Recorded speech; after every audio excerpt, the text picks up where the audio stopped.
Today I'd like to do a section on innovation, invention and product development and stuff like that. Surprisingly, quite a lot of books out there. These, for example, they don't mention the most fundamental form of innovation and design. And for me, the most important part of innovation is to break out of the framework of thought, right? Break outside the box, if you like, and mix together 2 or 3 different ideas or concepts, and see what happens with the mix. What sort of products can be developed? So I would call it association. You associate one product with another product, and it's so easy to do. It's unbelievable. I'll give you an example. This shoe here, right? It's not actually a shoe. It's a perfume bottle. And here is the spray button here at the top. Yeah? Now that is a fantastic design, a very innovative product. They've used the image of the shoe, the fashion item, the fashion icon, and they've used the handle and the button here in line with the design of the shoe, and it's very attractive, and it's actually going to market. I got a copy of that from somebody who got it from inside an organisation. It's going to market soon, or maybe it's on market by now. Anyway, that's just an example of mixing together ideas, a shoe with a perfume bottle, and to amalgamate them into a product that is very attractive in the marketplace, and it's novel, and it's unique, and it's practical. Anyway, what we're going to do today is do a completely random innovative product. We're going to make a product, or design, or conceive of a new product. And how we're going to do this is, I have no predetermined idea in my head right now. But what I'm going to do is, there's a newspaper delivered here. I'm going to get the newspaper, I'm going to open it on a random page, and we're going to see a particular piece of information, whether it be a product or a problem or something, and we'll go from there. And I'll just show you basically how you can go from seeing a problem and refining a solution very quickly. It doesn't take weeks or months. It's better if you have a brainstorming session. I'm on my own here today, but it's better if you have a brainstorming session. But the value of the individual is also vitally important. And as I say, we'll start and we'll just see what happens.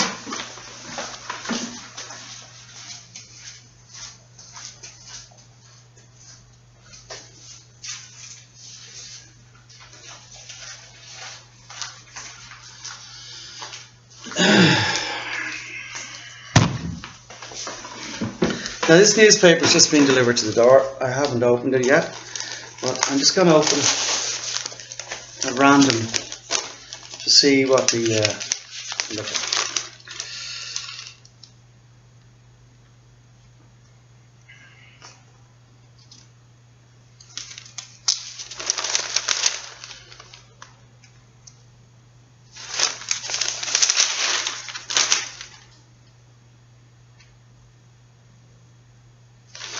Okay, the first page I opened there's an article on frozen strawberries. Okay, so let's just go ahead with that. Frozen strawberries.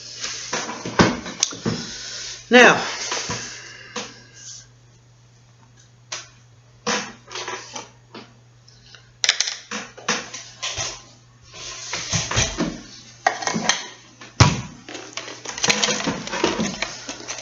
just clear this board here.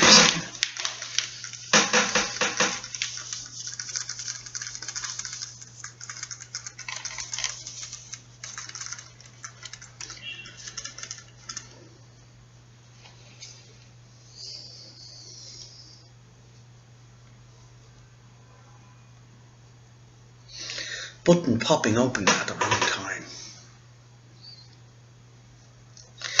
Anyway,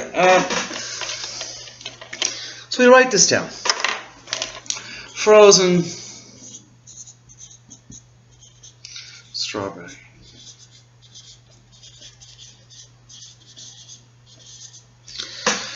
Where's that page?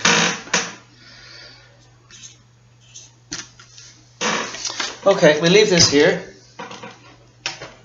We'll come back to that now in 5 minutes flat.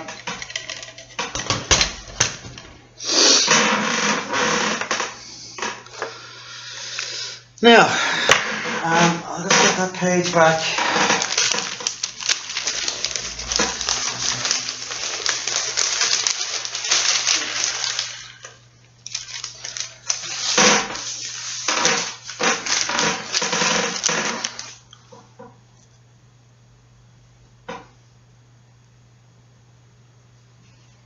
Yeah, frozen strawberry.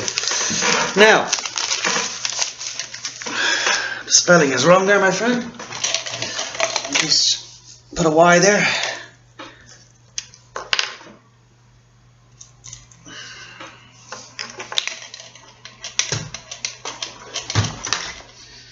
Now, so what does that mean for us in today's innovative product? Okay. Now, that's just an idea, frozen strawberry. We have to link that with a problem that we're facing, or a desired solution. So I've just got an idea from that, from talking to somebody. Actually, yesterday I was talking to somebody about, he's in the catering business. And I'll come back to it in a minute, but I just got an idea of it just by talking about that right now. Now this is a dictionary, and this is going to give us another idea, and we're going to link that idea with this in some way to create another idea. So I'm going to open this book randomly, and I'm going to stop on a page. I've stopped. I don't know if it's left or right, okay? But for our intentional purposes, we'll choose the right page, okay? So I don't know what's on this page. I have no idea. So let's have a look and see. Olfactory, okay? There it is there. Olfactory. I don't know if you can see it. And it says, pertaining to smelling, having the sense of smelling, okay? So what we're going to do is, we're going to link that now to these frozen strawberries.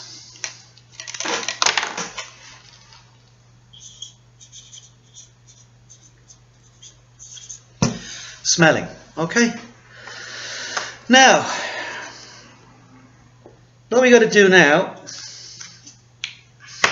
so I have frozen strawberries and smelling. What do they have in common? So basically if we start to build a map, okay, this is a small board, but still we can use it. Okay, so we put our frozen strawberry here.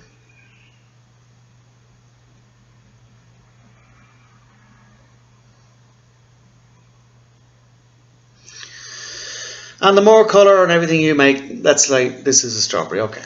Now, so now we have smell. Or smelling, okay.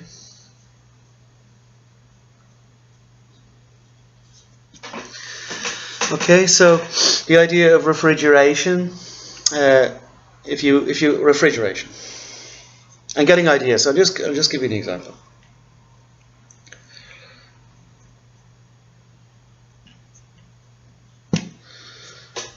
Cool. Okay, so when things are frozen, they stay fresh, they don't smell, there's not a bad odor. Okay, now one of the problems that I was talking to somebody yesterday about. He's in the catering business, and he supplies equipment for catering in the aircraft business. And he told me they have a huge problem with long flights. Now, he was telling me that they're trying to come up with innovative products, and they have come up with a solution. And he mentioned it to me last night, but I told him it wasn't practical. Because without going into the company involved, they have a box, they've developed a box that fits into the cart in the galley, but it opens from the top. Now, what hostess is going to take out a box? If she has to open from the top, she has to put it down on something. They don't have the room.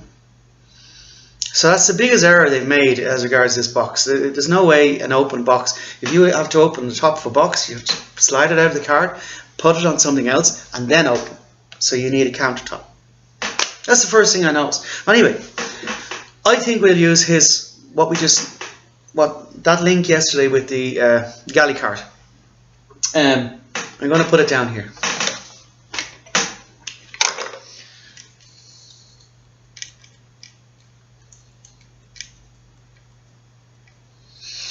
Galley cart and catering.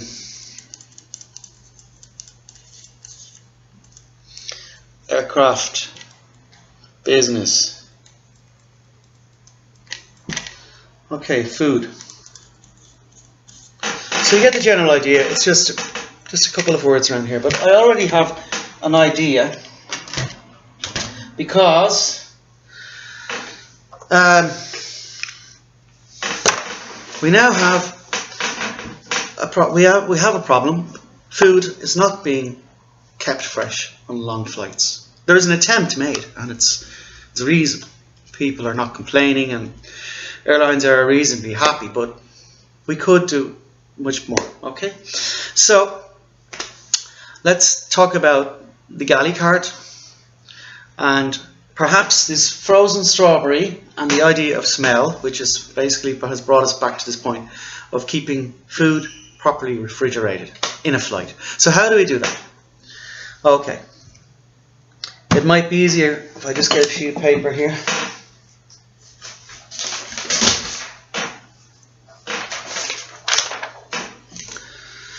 We now have a problem where we want to cool our, we've arrived at an idea and a conclusion. We want to cool our food on board in a sufficient manner that it's acceptable and very fresh and tasty for the customer at all points in the flight and the return flight. So I think what we should do is cool the food. So how do we cool the food? I'll just put down cool food. Okay, we got to cool the food. So how do we cool the food? Okay, one idea. We don't want to disrupt the industry. The galley carts are already manufactured, and there's millions of them all over the world. And we're not going to come out with a new galley cart, because if we do, although it might be a wonderful design and a wonderful innovation, for it to be adapted into the marketplace, it would take years and disrupt the whole system. So the quickest way around this, I mean, I'm not saying that other idea is not wrong, but I'm just saying the quickest way to a solution is to use the existing galley cart. Okay, let's use those carts and design something adaptable to that cart. Okay, that's not going to cause too much problem. So the cool food, right? So we're going to put adaptable here.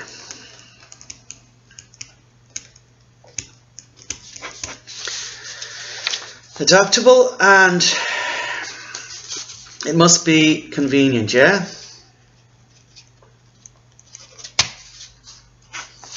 And it must be usable. What I mean by that is, the guy coming in loading the galley carts, he doesn't want any extra job. He just wants to get the galley cart, put it in, lock it, move it to the next box. He doesn't want any extra work involved. So what I'm just thinking of an idea. I think we should refrigerate these galley carts. Now, how can we do that? Well, you could use electrical refrigeration. from the aircraft.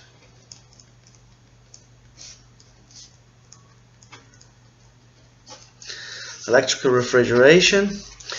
You could use a sort of a freon gas, as in a refrigeration device. Now, this freon gas could be plumbed, or it could be a bottle.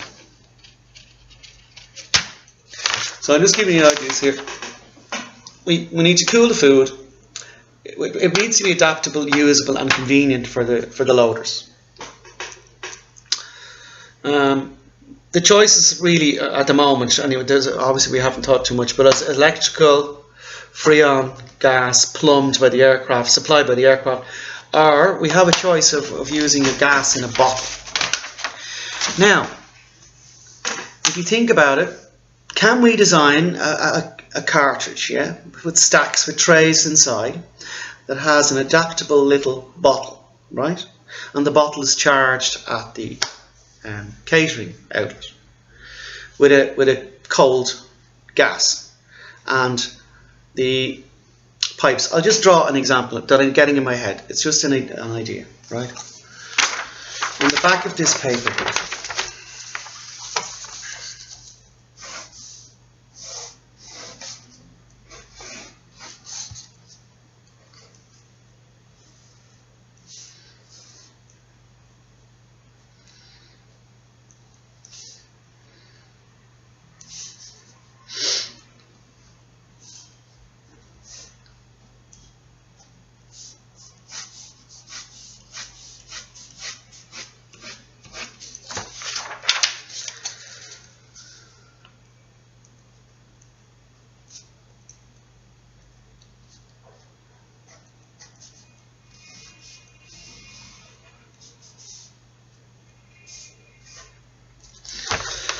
it's very rough, but it just gives you an idea. So a self-contained bottle, just like a little nitrogen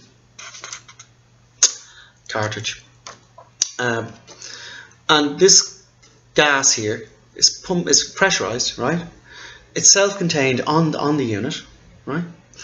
And it supplies cold convection or whatever through all the grids here. Okay, let's say there's a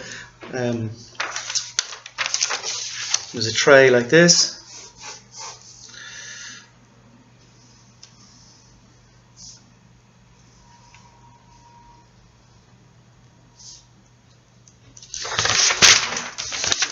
There might be a little loop of tubing with the coal gas over the food product, okay, at the top. Now these maybe have to be wider than what they are now, but anyway, that's not a problem. So the idea is we have a galley cart module that's loaded into a galley cart, and it's stacked at the catering outlet. This bottle is charged at the catering outlet, yeah, on a daily basis, and it provides this gas here. And we'll work out the size of the bottle and the type of gas and all the other specifications to give us perhaps 15 hours of refrigeration. Okay, and we'll take into other safety factors of all if the gas leaks, that it's not a poisonous gas, blah blah blah. We will design that in there. But I'm just giving you an example of how a product design, how an innovation can come from an article in a newspaper,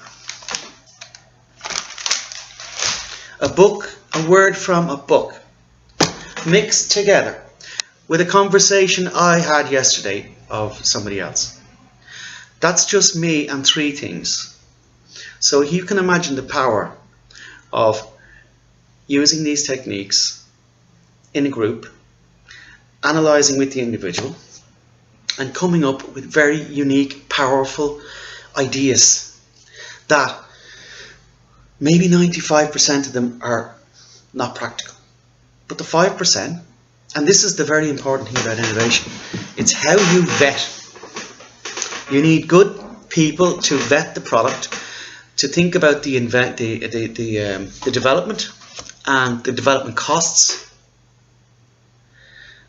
And this is the most important. And this is actually mentioned in this book here. And he has a very, very valid point. Some companies, they work out the costs involved of arriving at this innovation through the innovation process and bringing the product to market. And they work out too much. It's costing too much.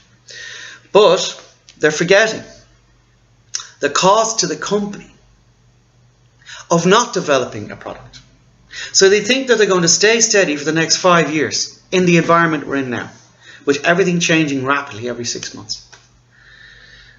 They make a mistake because their monetary value, the company viability in the marketplace, their presence and their position in the marketplace can be severely deteriorated by not innovating. So this is the catch-22, and you need people to decide on these products, to be practical, and to develop the right ones. And if you do develop them and get support from other groups, you can arrive at a seriously innovative product, which is very valuable for the company and increases the value of the company. And it can be sold. So it's unlimited. It's unlimited what you can do. Excuse me. So that's all I wanted to say. I just wanted to share that with you, that ideas, no idea is a bad idea, because if it's a bad idea now, put it in a drawer. 25 years, it might be the perfect idea to solve a problem at that time in the future. No idea is bad. And I was taught that by Professor McCagg, Belfast, with the Open University. He said no idea was a bad idea. And in fact, he told us never to throw out a pen. See this pen? Some people bought new ones, throw out. He said every single pen has a unique quality for colouring and texture and everything else. So it's this respect that no idea is a bad idea. And even down to no pen is a bad pen. They can be all used in the drawing and construction of a product and an idea. So that's all I'd like to say. Thank you, folks. Paul's Showcase, and you can invent something very, very quickly, and you can get a wonderful idea to market. So these are the processes. I'm telling you, very easy, and they're not really mentioned in these books. They're not mentioned. Anyway, thank you, folks, and please subscribe if you can. There's more videos coming down the stream. Thank you. Bye.